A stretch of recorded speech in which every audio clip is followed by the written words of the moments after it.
É com satisfação que nós passamos a palavra a Esther para falar sobre os 150 anos de O Livro dos Médiuns.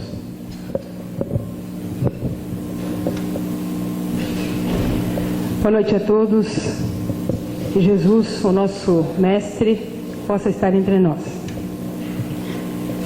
Devo confessar inicialmente que, desde o convite que o coordenador nos fez para esta fala, temos perdido algumas horas de sono. Para ser honesta, César, muitas horas de sono. Imaginávamos como abordar um tema que já foi trabalhado ao longo deste ano e que é de conhecimento profundo de todos os que aqui estão. Seguramente muitos de vocês poderiam estar aqui e conduzindo os trabalhos de forma muito mais capacitada do que nós. Mas César nos honrou com o convite e nós vamos procurar fazer um esforço para que a prova de vocês seja o menos dolorosa possível.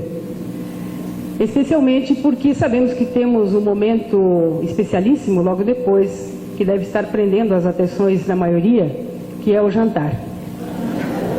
Então, além da dificuldade do tema, nós temos a questão do jantar. Encontramos César no saguão do hotel antes de vir para cá e ele me perguntou: e aí, preparada? Eu não respondi, mas eu vou confessar agora para vocês de público, nesta encarnação não. Mas vamos fazer o possível para que esses nossos momentos conjuntos de homenagem a esse momento significativo do movimento espírita no Brasil e particularmente desta obra magistral sejam produtivos, sejam úteis. Nós imaginávamos então ao longo dessas noites sem sono pensar que tipo de abordagem poderia ser menos cansativa e especialmente mais útil a cada um de nós. Então nós vamos tomar a liberdade de, nesses minutos que nos concederam, tecer algumas reflexões, comentários, algumas indagações que surgiram desde que estamos homenageando esta obra. Algumas dessas indagações são pessoais, outras compartilhadas com os companheiros do movimento espírita catarinense. Reflexões importantíssimas, porque para nós, para esta plateia seleta de líderes espíritas da região sul do Brasil, e aliás do Mercosul espírita, né, já que temos os charruas aqui presentes, é sem dúvida nenhuma um momento importante e que pede reflexões. Reflexões em torno da realidade na qual nos encontramos dentro deste espaço de tempo. 150 anos após a publicação do Livro dos Médiuns, merece de nós uma reflexão bem particular. Temos uma condição privilegiada nesta noite, todos nós, porque poderemos fazer uma viagem ao tempo, relembrar e destacar algumas informações importantíssimas a respeito do contexto em que o codificador, o Sr. Allan Kardec, se encontrava no momento em que trouxe a lume esta obra excepcional. Teremos oportunidade de analisar e de perceber a qualidade do seu trabalho, a repercussão do seu trabalho e particularmente a chegada aos tempos modernos, verificando o desdobrar das ações, porque no início dos tempos, no início do lançamento, a informação partia do codificador. A partir dali, nós estamos obtendo informações, estamos trabalhando em cima da difusão desta obra e, mais particularmente, a nossa situação privilegiada se refere à importância do contexto onde nós colocamos hoje, voluntariamente. O nosso presidente Nestor lembrou da responsabilidade de todos nós nesse momento crucial de mudança evolutiva e particularmente porque nós estamos incumbidos da tarefa de organizar e de estruturar o futuro do movimento espírita. Então nós temos condições de olhar o passado, verificar as competências, as virtudes que possibilitaram a obra chegar aos 150 anos e alcançar as nossas mentes e corações e produzir tão bons frutos. Vamos poder avaliar a nossa situação atual em comparação com a repercussão da obra no seu lançamento, mas especialmente teremos oportunidade de refletir e de, buscando a inspiração dos amigos espirituais, como já foi dito, tentar conduzir o futuro dessa obra para aqueles que virão após a nossa partida. O nosso pano de fundo para essas reflexões partiu da introdução do Livro dos Médiuns. Um trecho do primeiro parágrafo, onde o próprio codificador registra o que nós já sabemos, depois de relembrar que as dificuldades, os tropeços relativos à questão da mediunidade estão intimamente ligados à falta do conhecimento da doutrina. Ele vai dizer: e feliz nos sentimos de haver podido comprovar que o nosso trabalho, feito com o objetivo de precaver os adeptos contra os escolhos de um noviciado, produziu frutos, e que a leitura desta obra devem muitos terem logrado evitá-los. Imaginar o Sr. Allan Kardec, um ano após a publicação da primeira edição do Livro dos Médiuns, já que ela foi revista e ampliada, registrar de próprio punho esta informação nos sensibiliza sobremaneira. Havia-se transcorrido apenas um ano e pouco mais da publicação da primeira edição do Livro dos Médiuns, e ele ali relata que estava feliz porque havia podido comprovar que o seu trabalho havia sido profícuo. Ou seja, a informação do codificador nos remete à eficiência do seu trabalho, corroborada por ele mesmo, em tão pouco tempo de publicação desta obra. Evidentemente que, ao reconhecermos esta incomum capacidade, porque relembremos, a obra foi publicada no século XIX, mais precisamente 1861. Sem os recursos tecnológicos que hoje nós usufruímos. Aliás, com limitações de toda ordem. Como é que o Sr. Allan Kardec conseguiu a proeza de não apenas reconhecer que ele havia podido comprovar a eficácia do seu trabalho, mas especialmente que já contabilizava os bons frutos? Sem a internet, sem os meios de comunicação da atualidade, ele alcançou esse resultado. Evidentemente que, em considerando a qualidade do conteúdo da obra, não é de surpreender que, uma vez chegando ao conhecimento das pessoas, essa obra tomasse vulto, se expandissem as informações, suscitasse curiosidade e despertasse interesse das pessoas. Mas uma obra produzida, por maior e por melhor que seja o seu conteúdo, ele necessita da sua divulgação para que efetivamente se torne um best-seller.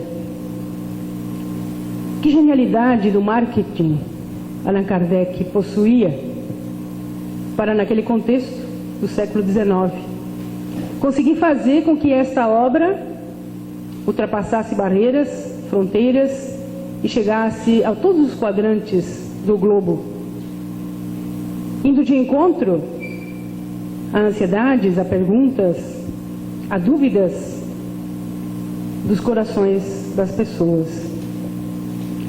Allan Kardec, portanto, foi sem dúvida nenhuma um personagem de extrema valia nesse processo, e a sua contribuição, o seu trabalho, merece não apenas o nosso reconhecimento, mas a nossa análise, o nosso estudo aprofundado, para que possamos de alguma maneira imitar as suas ações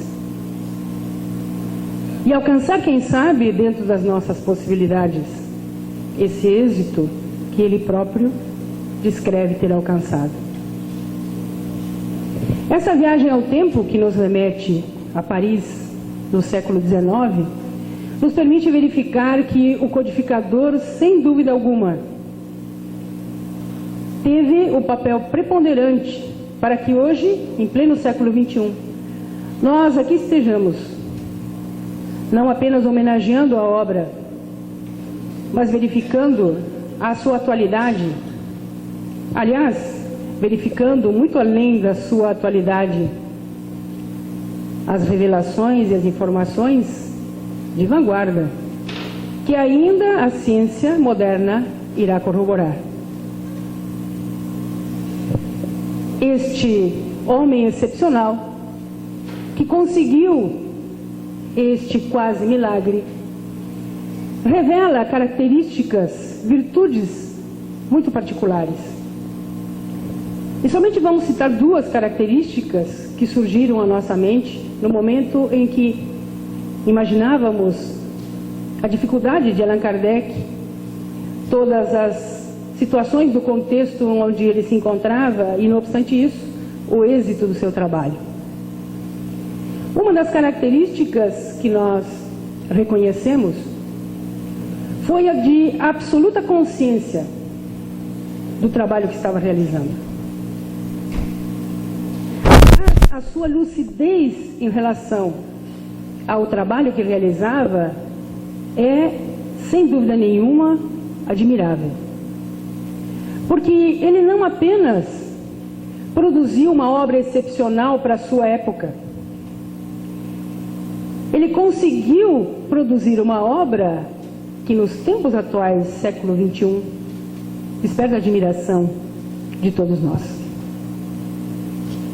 Ele sabia da importância do seu conteúdo.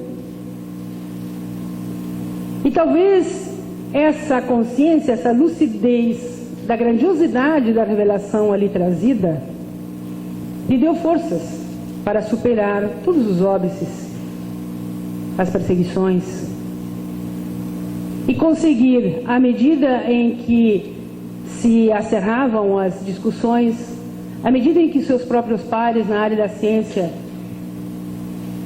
combatiam a ciência espírita, ele, a cada reação negativa, através da Revista Espírita, aliás, outra característica de genialidade, não poderia haver um veículo mais eficiente naquela época do que a Revista Espírita. Mas Allan Kardec não perdeu tempo com assuntos paralelos. Ele se manteve objetivamente naquilo que era o seu papel no momento, e por isso falávamos da consciência do seu trabalho. Ele não se cansava de repetir a base da ciência espírita. Ele não se prendia a discussões estéreis. Ele não fazia comparativos com as ciências da atualidade. Ele, pela razão, insistia até que víamos se curvarem a sua lucidez e a sua lógica todos os mais ferrenhos opositores. Mas como um homem naquela condição, naquela faixa etária, consegue produzir um trabalho tão espetacular, de um alcance tão largo, com tão poucos recursos. E lembremos, ele não usou mão de nenhum recurso extraordinário. Através da simplicidade, mas usando a lógica e a razão, ele venceu o tempo, venceu o espaço e ganhou o mundo. Uma característica muito marcante do codificador e que deve ser reconhecida por nós é a sua absoluta convicção de que aquele conteúdo, de que aquele material que fora lhe confiado pelos espíritos tutelares era, sem dúvida nenhuma, um instrumento capaz de tornar felizes os homens. Ele jamais duvidou disso. E aí então reconhecemos a sua força, a sua pujança e a sua condição de líder voluntário nesse primeiro processo de difusão da doutrina espírita. Ele não delegou a ninguém essa tarefa. Ele assumiu esse compromisso. Até que os seus pares estivessem também conscientes da importância dessa revelação e do alcance e a repercussão que ela traria para a humanidade. Ele vislumbrava os dias de hoje. Imaginávamos em algumas frases que, comovidos, reconhecemos, são escritas com muito amor. Porque na hora em que nós lemos, nós reconhecemos uma mensagem cifrada de um espírito lúcido, que reconhece ser instrumento da bondade divina para trazer o esclarecimento às nossas mentes, ainda envoltas em sombras, no que diz respeito à transcendência da vida. Era um homem, portanto, absolutamente consciente do seu papel, um homem que não fugia das suas responsabilidades, um homem que se voltou integralmente à sua tarefa e um homem que tinha convicção absoluta de que o seu esforço, apesar dele mesmo reconhecer que ainda era pequeno, que o seu trabalho ainda não era do montante como deveria ser para fazer jus à obra que estava divulgando, o amor incondicional, a força da sua fé, fez com que essa obra magnífica atravessasse os séculos e chegasse aos dias de hoje, ainda impactando as nossas mentes e os nossos corações. Mas é necessário chegar no hoje, porque nós precisamos desse conteúdo e trabalhar esse conteúdo aqui e agora.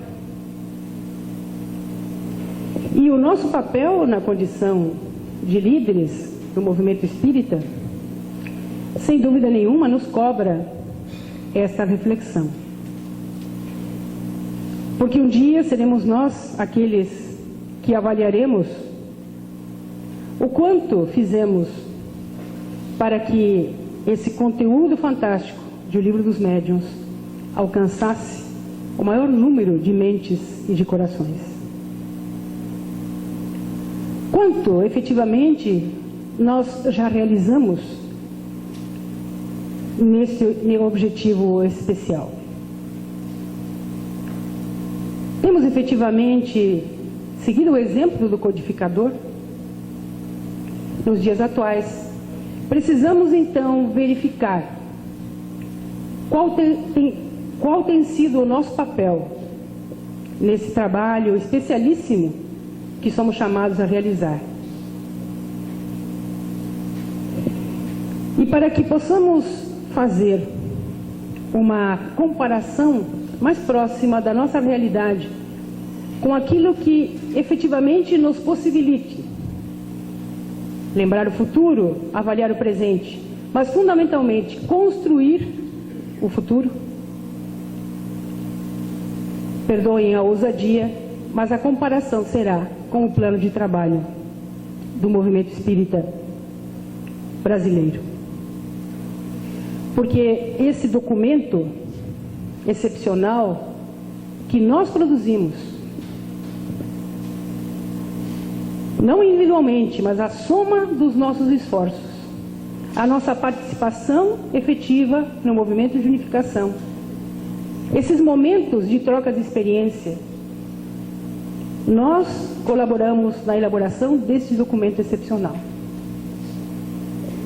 que traz no seu bojo diretrizes que seguramente fariam do nosso movimento espírita o movimento espírita ideal. E como não podia deixar de ser, o nosso trabalho, esse plano de trabalho, ele está perfeitamente harmonizado, não somente com a estrutura doutrinária, que evidentemente está baseada no Livro dos Espíritos e nas demais obras básicas, mas no perfil de trabalho que o próprio codificador nos apresentou. E para que possamos fazer uma reflexão mais ampla, em virtude do tempo não nos permitir um aprofundamento, nós vamos buscar apenas 3 itens que fazem parte do plano de trabalho do movimento espírita brasileiro, aprovado em 2007, documento este que nós estamos consecutivamente há 4 anos trabalhando. As diretrizes neles contidas estão sendo, por nós, em cada região, em cada federativa, implementados, divulgados, porque, por melhor que seja o conteúdo de uma obra, o plano só deixa de ser plano quando ele se transforma em ação. E ao longo desses 4 anos, nós todos estamos fazendo esforços para transformar aquelas diretrizes em planos de ação, em atitudes, em projetos que permitam o Centro Espírita oferecer a melhor qualidade possível no atendimento àqueles que o procuram.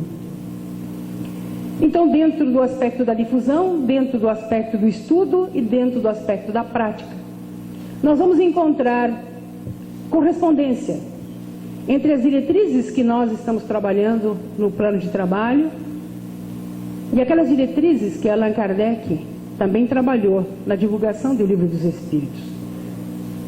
Nós vamos fazer inicialmente, em cada tópico, a comparação apenas para mostrar que efetivamente o nosso trabalho está correto. Nós estamos seguindo o modelo de Allan Kardec. E no segundo momento, é onde nós vamos apresentar as nossas indagações, as nossas preocupações, aquelas situações que parecem ainda nebulosas, para que no decorrer dos trabalhos que se iniciam hoje, que se desdobram até domingo, cada um de nós, na área respectiva de atuação, possamos debater com os nossos companheiros, analisar, porque logo mais, em 2012, este plano se conclui. E seguramente vamos precisar de outro plano. E evidentemente que esse plano já está sendo construído a partir de agora. Muito bem, com relação à difusão, o codificador registra, no capítulo 3, no método, a seguinte frase: o Espiritismo, também já o dissemos, entende com todas as questões que interessam à humanidade. Tem imenso campo, e o que principalmente convém é encará-lo pelas suas consequências. No nosso trabalho, no nosso plano, na diretriz 1, nós lá registramos: a doutrina espírita esclarece o ser humano sobre quem é, de onde vem, para onde vai e qual é o sentido da sua existência. Portanto, a nossa diretriz está atendendo ao método que Allan Kardec sugere para a difusão do conteúdo desta obra fantástica. Encará-lo pelas suas consequências. Mas Allan Kardec vai registrar ainda, no Espiritismo, a questão dos espíritos é secundária, é consecutiva. O verdadeiro ponto de partida é a existência da alma. E aí é que vem a solicitação de que reflitamos em torno desta informação de Allan Kardec. A questão dos espíritos é secundária. E não obstante a obra, o Livro dos Espíritos, ter tido como base a observação do fenômeno espírita, ele deixa claro, não apenas nesse momento, mas em vários outros, que o que efetivamente importa são as consequências dessa relação com o mundo espiritual. E aí a pergunta que chega: mas então, por que é que ainda a questão do fenômeno espírita ainda é preponderante? Porque ainda vemos, não apenas os leigos, que é natural, busquem no Espiritismo informações sobre o fenômeno espírita, porque é a ciência espírita que trata disto com toda a autoridade. Mas por que é que ainda se dá tanta ênfase à questão da comunicabilidade dos fenômenos espíritas nas suas diferentes apresentações, e as consequências ainda parece que timidamente são abordadas? Kardec vai dizer mais.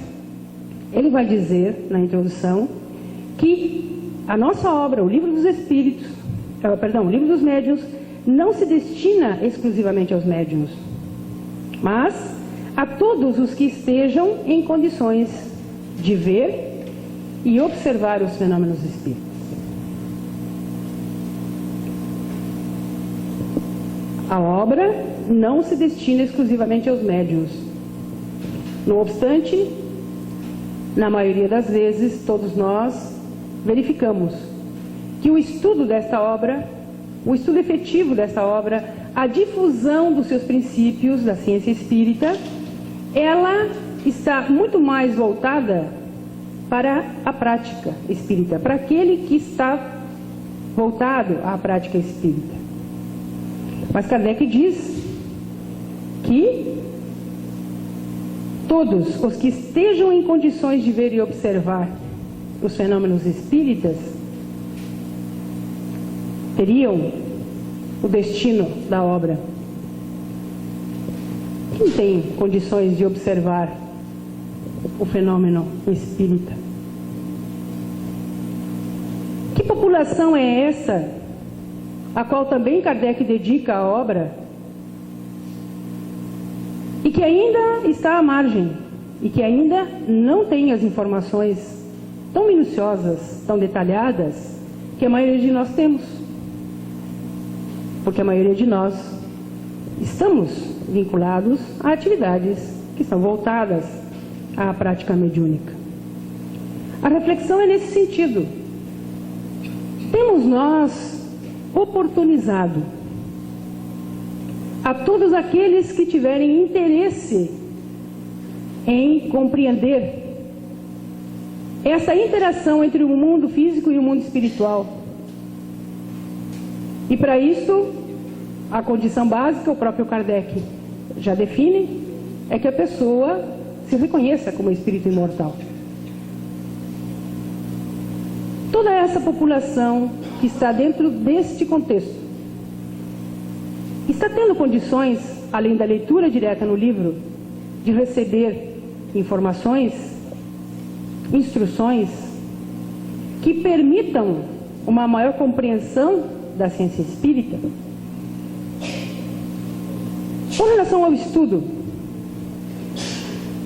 no método, na página 41, Allan Kardec registra: dissemos que o espiritismo é toda uma ciência, é toda uma filosofia, Quem, pois, seriamente queira conhecê-lo, deve, como primeira condição, dispor-se a um estudo sério. E não há dúvida nenhuma de que a profundidade do conteúdo do Livro dos Médiuns requer não apenas um estudo sério, mas um longo estudo. Estudo que seguramente numa encarnação não seria possível de abarcar. Estudo sério. É uma ciência. E nós temos possibilitado esse estudo aprofundado da ciência espírita àquela outra população que não está relacionada à prática mediúnica. Nós temos conseguido oferecer àquele que chega ao centro espírita a possibilidade de um estudo sério e aprofundado da teoria da ciência espírita. E Allan Kardec vai dizer, e nós vamos registrar que na diretriz número 2 do nosso plano de trabalho, registramos promoção e realização de estudo metódico, constante e sistematizado da doutrina espírita. Evidentemente no seu tríplice aspecto. Agora, há de se considerar que não há como dividir o aspecto filosófico, religioso e científico no Espiritismo. E que, portanto, é difícil de conseguir compreender o alcance da doutrina na sua pujança sem que haja um mínimo de estudo da ciência espírita. Allan Kardec recomenda a leitura do Livro dos Espíritos antes do Livro dos Médiuns. Perfeito. Porque é na filosofia espírita que racionalmente nós vamos encontrar a base para poder compreender as revelações que a ciência espírita nos apresenta. Mas Kardec vai dizer mais. Com relação ao estudo, Allan Kardec vai nos dar o caminho para alcançarmos o êxito. E diz ele: vejamos então de que maneira será melhor se ministre o ensino da doutrina espírita para levar com mais segurança a convicção. O objetivo do ensino espírita é tornar convicto, né, aquele que se debruça sobre o seu estudo. E de que maneira? E no método, aliás, o capítulo excepcional que a nossa companheira Marta, um recente artigo na revista Reformador que todos receberam, trabalha esta questão. Recomendamos a leitura, porque seguramente Marta será muito mais eficiente do que nós. A nossa tentativa é apenas de chamar a atenção para a reflexão. O método de Kardec é de uma eficiência admirável e de uma simplicidade ao mesmo tempo admirável. Diz Allan Kardec: é por experiência que dizemos consistir o melhor método de ensino espírita em se dirigir àquele que ensina antes a razão do que aos olhos. Esse o método que seguimos em nossas lições e pelo qual somente temos a nos felicitar. O ensino espírita deve ser dirigido primeiro à razão e depois aos olhos. Ele tece comentários de muita sabedoria, explicando o porquê dessa questão. Mas o que nos chama a atenção é de que, na maioria das vezes, a nossa postura diante do fenômeno espírita, ou a compreensão que geralmente se tem a respeito do fenômeno espírita, é o contrário. E muitas vezes nós cedemos ao apelo do leigo que chega ao centro espírita e, na tentativa de convencê-lo, apresentamos o fenômeno como porta de entrada, para depois analisar a questão teórica. E grande parte dos nossos problemas no que diz respeito à prática mediúnica decorrem daí. Pessoas que chegam ao centro espírita e que primeiro vão ao exercício da mediunidade para depois tentar entender a teoria. Não raro, não conseguimos êxito nesses casos. Então, o ensino espírita, o método de ensino espírita eficiente é aquele que se dirige à razão, ou seja, no primeiro momento, a teoria da ciência, para a compreensão racional do seu conteúdo, para, num segundo momento, se assim for necessário, trabalharmos a questão da prática. Mas Allan Kardec vai ainda complementar o seu pensamento. E ele vai dizer que ainda há outra vantagem quanto ao estudo prévio da teoria da ciência espírita, a de mostrar imediatamente a grandeza do objetivo e o alcance dessa ciência. E aí ele usa aquela imagem que o professor utiliza para nos mostrar de que no momento em que nós apresentamos primeiro o fenômeno, o fenômeno aparece antes do conhecimento da teoria, estamos colocando a carroça na frente dos bois. Porque querer que alguém compreenda o mecanismo intrincadíssimo da comunicação mediúnica, sem que antes ele se reconheça como um espírito imortal, valorizar as técnicas e os recursos que os espíritos revelam a respeito dos mecanismos da mediunidade, antes de que a pessoa esteja convicta de que ele é um espírito imortal e que na condição de espírito imortal, ora estará no mundo físico, ora no mundo espiritual, e que, portanto, as consequências deste conhecimento são graves, é o que efetivamente deve ser o nosso objetivo maior. Então, o estudo prévio da teoria deve mostrar a grandeza do objetivo. E muitos de nós ainda lidamos com a dificuldade daqueles que adentraram a prática mediúnica sem conhecer a teoria. Mas aqui agora teremos condições de mudar o futuro dessa realidade. Porque, sem dúvida nenhuma, como o próprio codificador diz na introdução do Livro dos Médiuns, esse equívoco de colocar a prática antes da teoria decorre de um único fator: o desconhecimento da teoria espírita.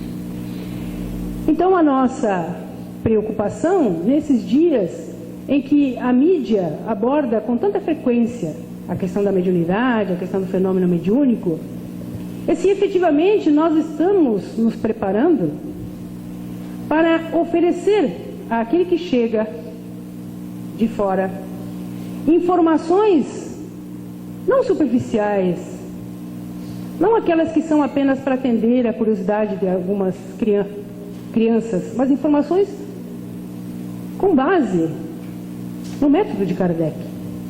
E Allan Kardec vai registrar numa frase neste capítulo do método, que ele vai dizer que quem ensina o Espiritismo é todo aquele que de alguma forma, através de uma experiência, através da revelação de uma instrução da ciência espírita, alcança o coração do outro.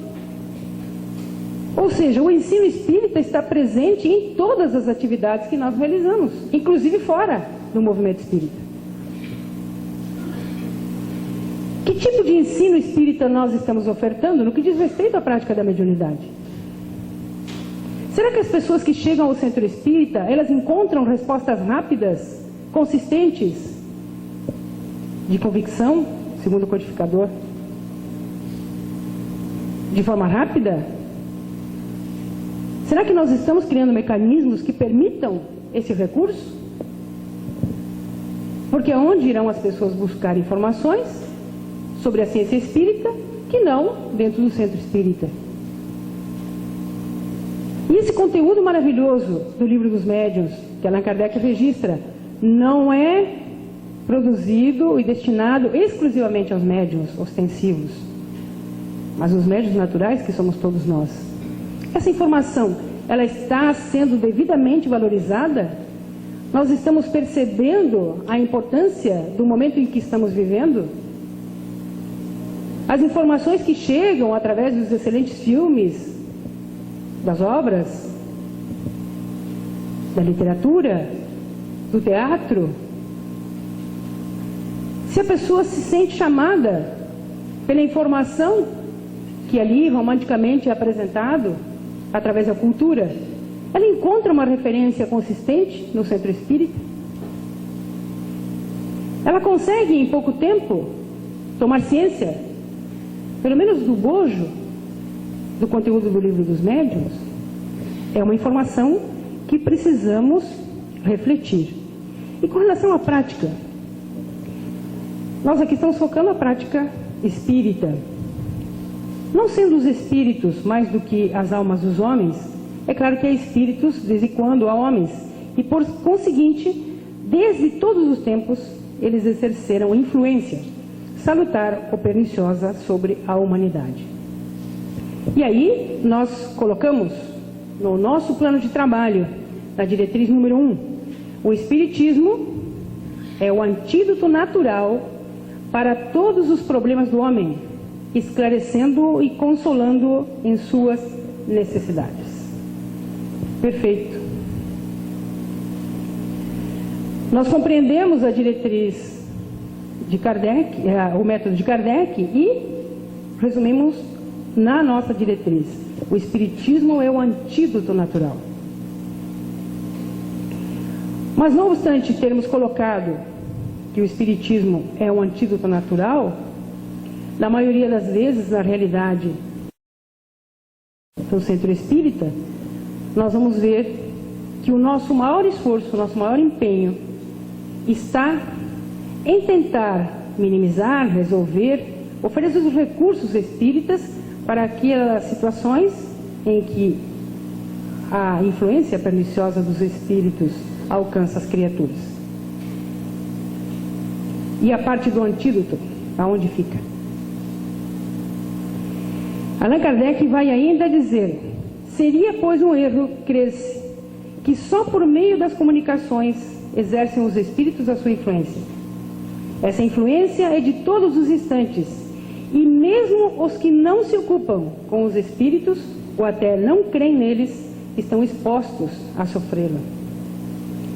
Como os outros, e mesmo mais do que os outros, porque não tem como a contrabalançarem. A influência dos espíritos é um tema básico para nós espíritas. Mas o leigo que chega ao centro espírita, ele encontra informações que lhe possibilitem a prevenção. Nós estamos sendo eficientes no trabalho do atendimento espiritual no centro espírita, não obstante o excelente trabalho federativo que estamos realizando. A Maria Uni tem um desafio enorme, né, a partir da criação do departamento. É um trabalho de largo alcance, de profundidade. Mas estamos sendo eficientes nessa questão? Quando as pessoas chegam ao centro espírita portando desajustes de ordem espiritual, nós estamos esclarecendo-as do que efetivamente está acontecendo? Ou estamos apenas recomendando os recursos? O passe, o diálogo fraterno, a água magnetizada, são recursos de excelente valia, e nós sabemos, para o atendimento dessas situações, muitas delas gravíssimas, que surgem à nossa frente.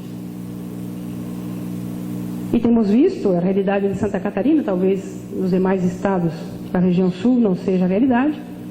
Temos visto um empenho muito grande de todos nós em promover cursos, seminários, estudos sobre obsessão, sobre desobsessão, para grupos mediúnicos. E o atendimento ao encarnado? Será que nós estamos esclarecendo suficientemente as pessoas no que diz respeito a gênese desses recursos que nós oferecemos? Temos visto que a demanda do público às casas espíritas após esses eventos fantásticos do cinema tem triplicado, em alguns casos, bem mais do que triplicado. E aí, o grande problema que surge: como dar conta do passe para toda essa gente? E aí tem cursos intensivos para passistas.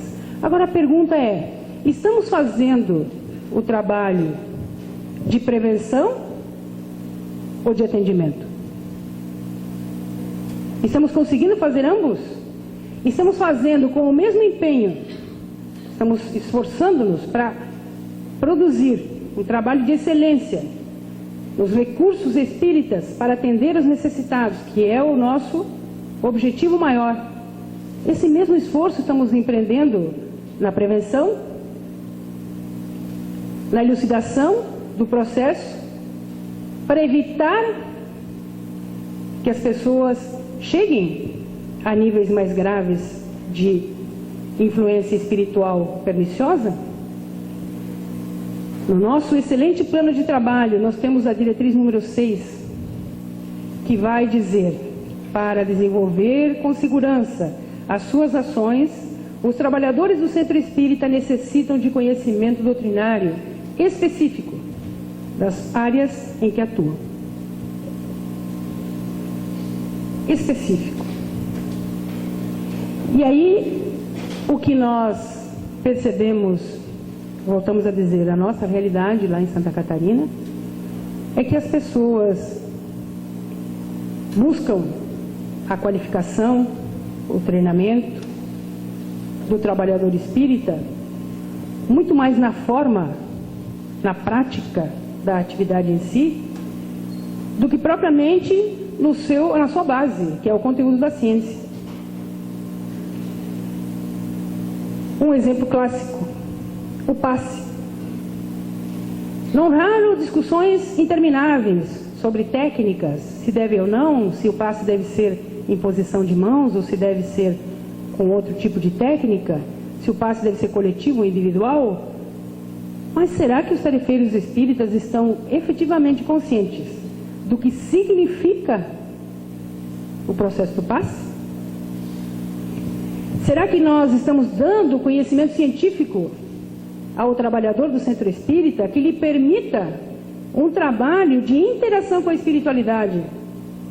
E aí não há nenhuma tarefa dentro do centro espírita que não tenha a participação dos espíritos. Então, na condição em que cada um de nós atua, no virgem, na infância, estamos esclarecendo as nossas crianças, os nossos jovens, a respeito da ciência espírita, para que eles compreendam como é que se dá a ação dos espíritos, para que eles possam se prevenir, para que eles possam compreender o processo. Nós estamos conseguindo nas palestras públicas elucidar o público a respeito disso? Ou a questão da mediunidade, da ciência espírita, é uma questão que o público se cansa. É melhor a autoajuda, né? É melhor trazer temas da atualidade. Allan Kardec teve a capacidade de ser pragmático na abordagem dos assuntos que dizem respeito à ciência espírita. E é por isso que ele conseguia adeptos esclarecidos. Agora, nós estamos enfrentando dificuldades na qualidade do atendimento no centro espírita. E reclamamos que o tarefeiro falha nisso, falha naquilo. Assiduidade, pontualidade, são características que são cada vez mais raras, segundo se apresentam nos tarefeiros espíritas. E por quê? Será que eles estão conscientes? Será que eles receberam o conteúdo da ciência espírita que lhes permita uma consciência do desdobrar dos trabalhos que são realizados no plano físico, mas que tem a correspondência no plano espiritual? Será que todos os tarefeiros do centro espírita se perceberam da importância desse trabalho? Será que nós estamos oferecendo esse conteúdo de qualidade, esse estudo aprofundado a todo aquele que vai lidar com a realidade humana e que, portanto, estará agindo em consonância com os espíritos? Ou ainda a questão da ciência espírita é tabu? Ou ainda a questão relacionada à mediunidade, às potencialidades psíquicas, são de interesse apenas daqueles que vão participar de grupos mediúnicos? Allan Kardec registra assim: o conhecimento do Espiritismo há de ter como resultado, em tempo mais ou menos próximo, e quando se achar propagado, destruir esse predomínio, dando a cada um os meios de se pôr em guarda contra as sugestões deles. Ou seja, Allan Kardec tinha a preocupação com a questão da influência espiritual e verificava que a instrução, o conhecimento, o esclarecimento que o Livro dos Espíritos apresentava seria o antídoto perfeito.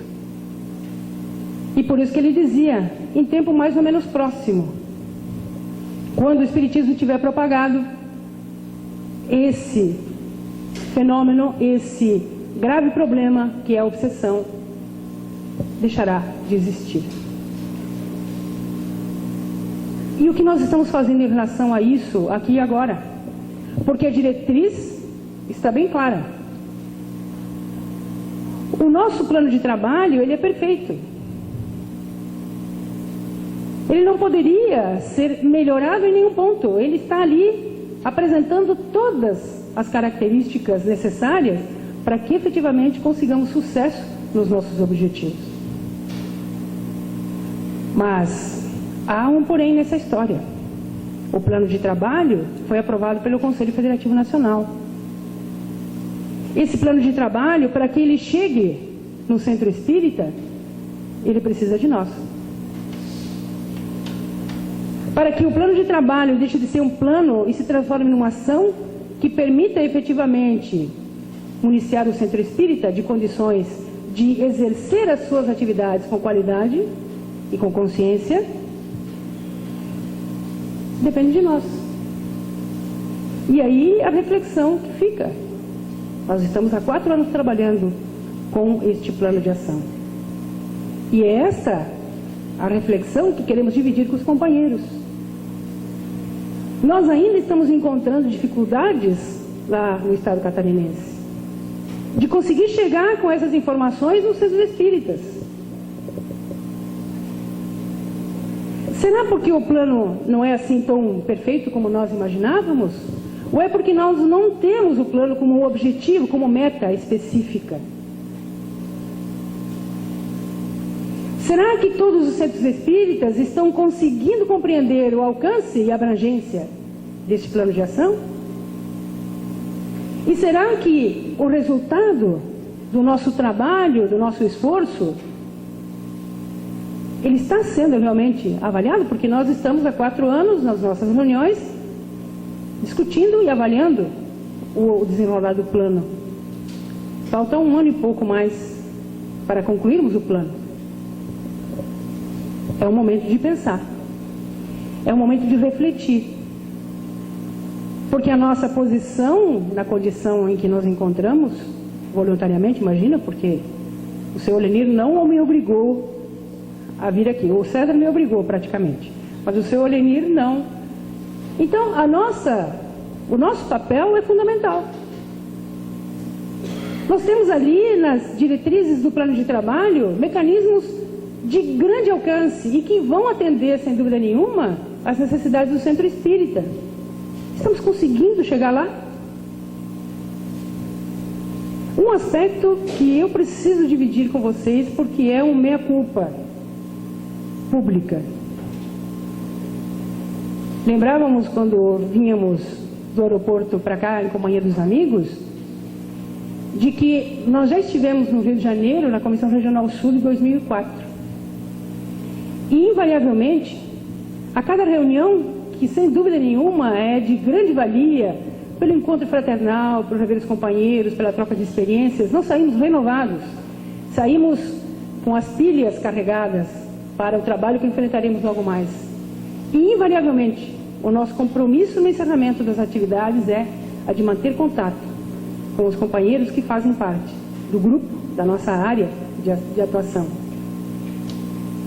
E desde 2004 para cá, eu confesso para vocês que, não obstante estar divulgando em Santa Catarina a importância da união e da unificação, eu não busquei contato nenhum com nenhum dos companheiros, especialmente os companheiros que têm fronteiras geográficas com o nosso Estado e que, portanto, temos interesses em comum, porque as barreiras geográficas não interferem no movimento espírita. E as nossas dificuldades são iguais, só muda o endereço. Não tenho buscado esse contato, essa permuta de experiências, essa busca do trabalho conjunto, para juntos, fortalecidos, como o próprio codificador nos pede para fazer, consigamos superar as dificuldades e alcançar os nossos objetivos. Não fosse o contato da coordenação da área, nós nos reencontramos uma vez por ano e contamos o que aconteceu. E ao longo do ano, estamos focados, como Allan Kardec estava focado no seu projeto, no seu trabalho? Estamos realmente verificando a importância e a responsabilidade de todos nós nesse momento? É um momento de unir forças, de buscar sim a aproximação, mas não apenas uma vez por ano. Todas as semanas, todos os meses. Vamos nos visitar, vamos buscar informações, vamos dividir experiências, vamos crescer juntos. Porque seguramente, se nós, que estamos na condição de liderança agora, conseguimos alcançar esse objetivo, o futuro do Livro dos Espíritos e o seu conteúdo excepcional estará garantido. Não há, companheiros, melhor e maior homenagem que nós possamos fazer ao codificador, pelo seu trabalho hercúleo, aos amigos espirituais, os tutelares, que derramaram sobre nós essas informações de profundo valor, do que efetivamente assumirmos com consciência o nosso papel e empreendermos o máximo esforço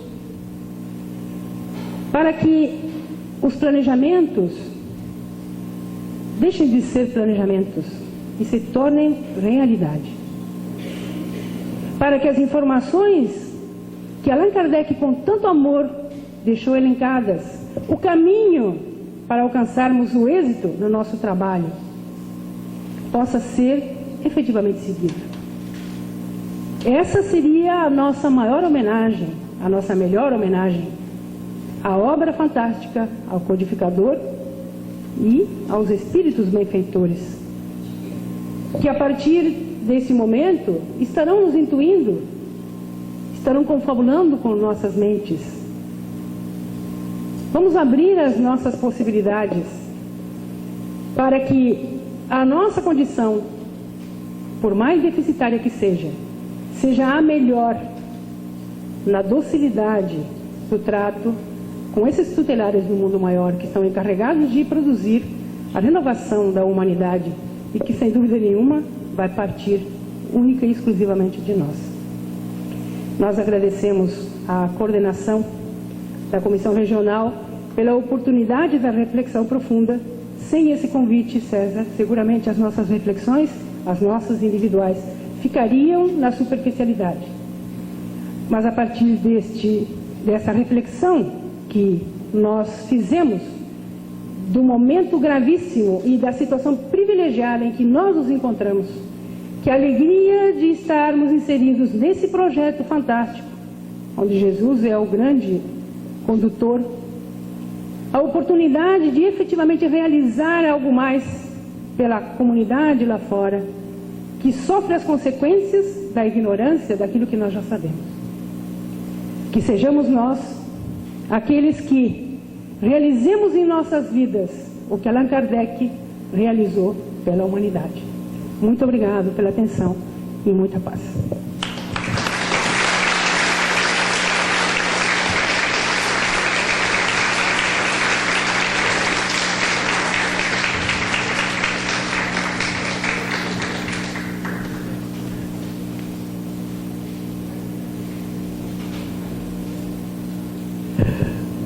Bom, vocês viram que a nossa companheira Esther fez uma palestra inédita, porque ela relacionou a obra Sesc Centenária com o plano de trabalho, que é um fruto eloquente, evidente do trabalho federativo. Então, realmente, nossos parabéns a Esther. E quando ela falou que no Espiritismo não há barreiras geográficas, ela é um exemplo disso. Embora ela tenha falado no português castiço e seja trabalhadora efetiva do movimento espírita catarinense, ela é uruguaia de nascimento.